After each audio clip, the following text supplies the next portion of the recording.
Desde el Santuario Nacional de Chacamarca celebramos los 200 años de la Batalla de Junín.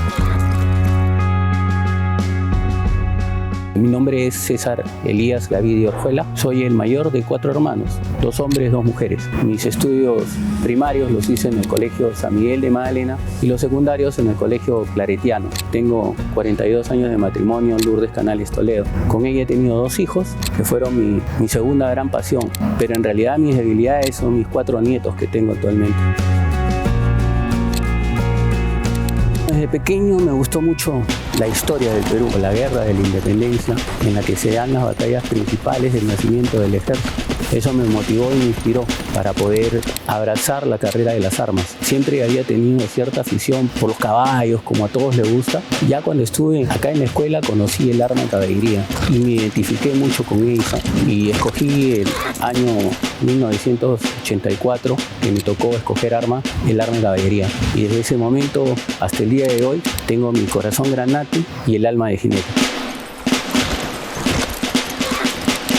Entre los 80 y los 90 fue la época más violenta del terrorismo en el Perú. Yo servía el año 87, que fue mi primer año de oficial en Tacna, y tuve la suerte de ser cambiado al glorioso regimiento Húsares de Junín número 1, Libertador del Perú, que en ese momento fungía como escolta del presidente de la República. Llegué al regimiento a la edad de 26 años, con muchas ilusiones, con mucha alegría, porque llegar a ese regimiento era un honor. Servir en ese regimiento tan histórico, trascendental para la historia del Perú.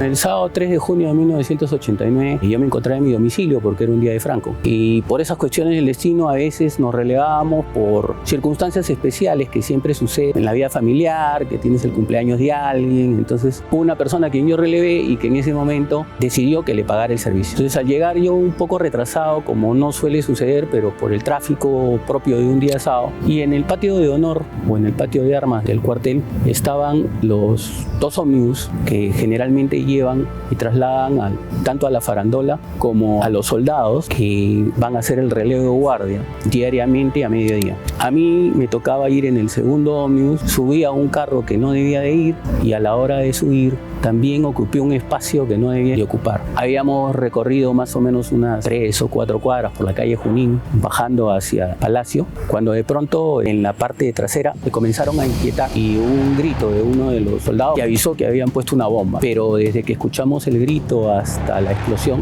pasaron un promedio de 5 o 6 segundos, entonces no hubo muchas posibilidades de reaccionar. En ese momento el estruendo te hace perder el equilibrio y te hace perder los oídos, pierdes un poco la ecuanimidad y creo que hasta el sentido, porque cuando regresas escuchas como del fondo que están gritando. Cuando volteas ves un ómnibus en llamas, ves que sale mucho humo, a lo lejos escuchas gritos de lamentos, de dolor, de sufrimiento de los soldados que están quemando. Y bueno, lo primero que tratas es tu instinto de supervivencia de salir. Salimos por la puerta del chofer y como yo tenía mi pistola al cinto, comenzamos a hacer disparos. Las enseñanzas de ese momento nos decían que los terroristas atacaban con un elemento de golpe, uno de seguridad y uno de protección. El elemento de golpe normalmente es el que huye muy rápido, que escapa. El de seguridad va dándole seguridad a ese elemento de golpe y los de protección son los que generalmente rematan, ¿no?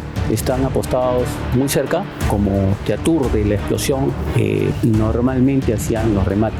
Entonces nosotros, preveyendo eso, tratamos de defendernos con lo que había. Pero había sido tal la magnitud del atentado y la sorpresa que realmente no había nadie, no había quien disparar. Entonces nuestra principal preocupación fue atender a los heridos. Lastimosamente yo me fracturé la pierna y no pude mantenerme en pie, por lo cual fui llevado hasta la puerta de la iglesia del Carmen junto con otro soldado que también tenía lesiones en las piernas. Llegó, se acercó hacia mí el capitán comandante de las guardias al verme que yo también tenía en la parte de acá unas esquirlas que me habían hecho daño a la cara y tenía la cara ensangrentada.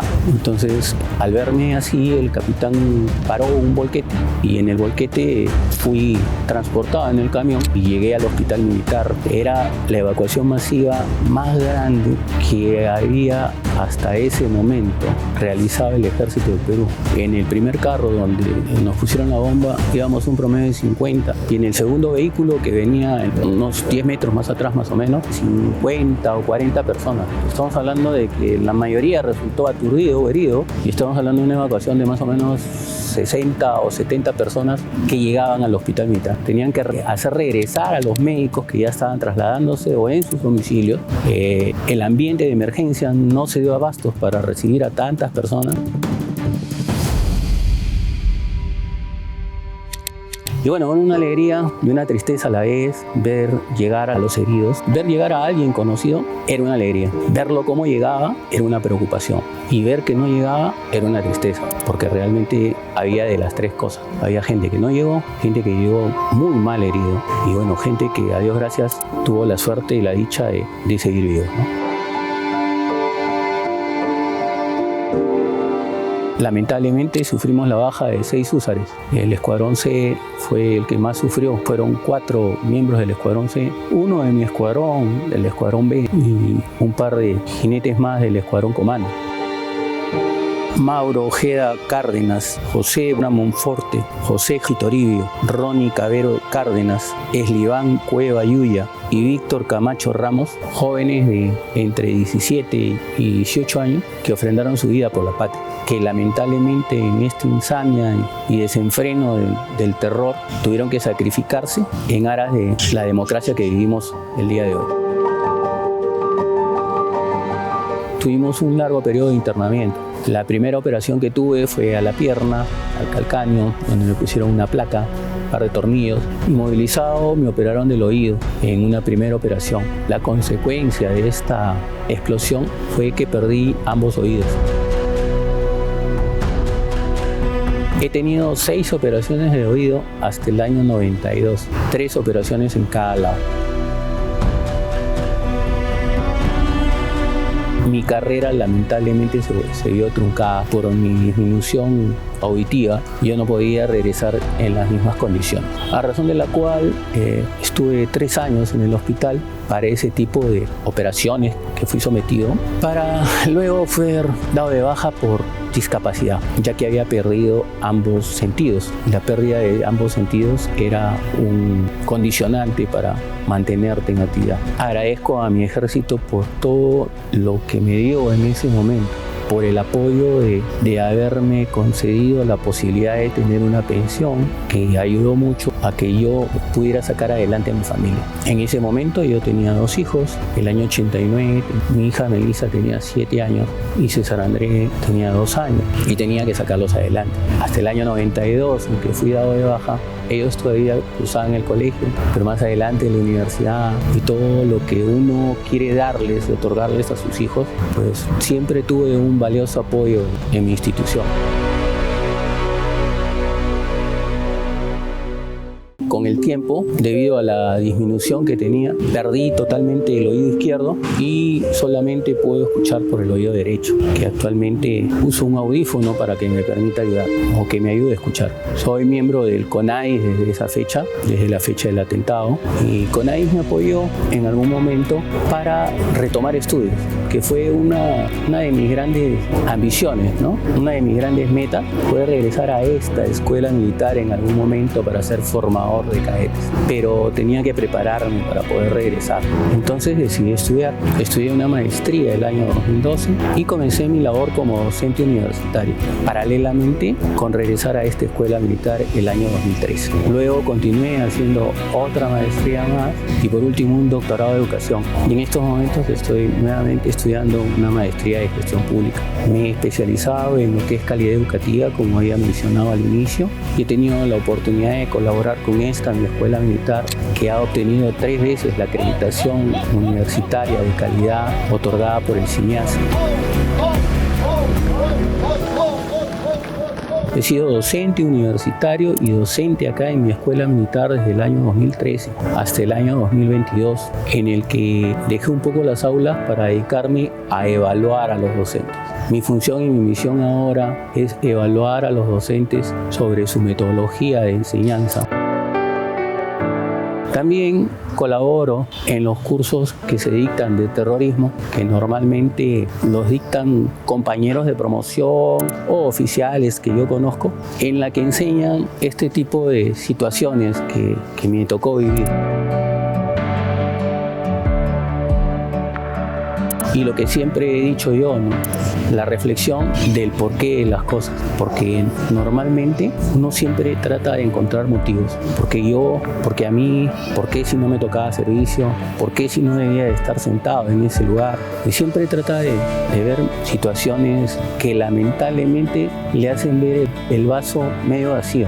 Y a veces no hay que ver el vaso medio vacío, sino hay que ver el vaso medio lleno y reflexionar del otro lado y tomarlo como una oportunidad que nos da la vida. Y los porqués se vuelven para qué. Se vuelve el para qué sobrevivir, para qué estoy acá, para qué tuve que pasar estos momentos. Y encuentras respuestas, como por ejemplo, para fortalecer mi familia, para conocer a mis nietos que son mi adoración, para ayudar a mi escuela militar a lograr esas acreditaciones, para poder seguir aprendiendo día a día y para seguir amando a mi Perú y luchar por su pacificación y por la consolidación de la democracia.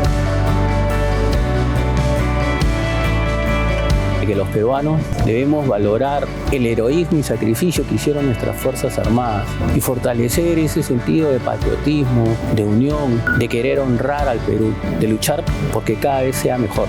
Hagamos que la memoria de esos 1067 soldados del ejército fallecido, solo del ejército fallecido, y los 367 que quedaron discapacitados, que en realidad fueron heridos pero nunca vencidos, que en realidad creo que la discapacidad siempre genera nuevas oportunidades, que esa falta de algo siempre se compensa con el deseo de seguir aportando a tu patria. Te deseo el mayor de los éxitos de aquí para adelante. Espero que comanden el ejército, porque de aquí van a salir futuros comandantes del ejército, y que lo hagan con honor, con dignidad y con honradez. Muchas gracias, señor.